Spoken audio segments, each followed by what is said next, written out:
شامل کرتے ہیں ڈسٹرکٹ کورٹ ساہیوال میں فائرنگ کا معاملہ۔ ساہیوال 302 کی عورت ملزمہ کو عدالت میں پیش کرنے کے لیے لے کر آ رہے تھے۔ نامعلوم افراد نے فائرنگ کر دی۔ ساہیوال فائرنگ کے نتیجے میں عورت ملزمہ اور لیڈیز کانسٹیبل 3 افراد کو فائر لگے، جس میں ایک مدعی مقدمہ شامل ہے۔ ساہیوال جبکہ فائر کرنے والا ایک ملزم موقع سے فرار ہونے میں کامیاب۔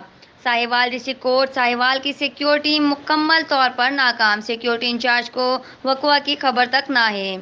پوری ڈسٹرکٹ کورٹ ساہیوال میں وکیل اور سائلین کے اندر خوف و ہراس پھیل چکا ہے۔ رپورٹ کر رہے ہیں محمد رمضان، 79 نیوز ساہیوال۔ تازہ ترین خبروں کے لیے 79 نیوز چینل کو سبسکرائب کریں اور ساتھ ہی بیل آئیکن پریس کر کے خبروں سے باخبر رہیے۔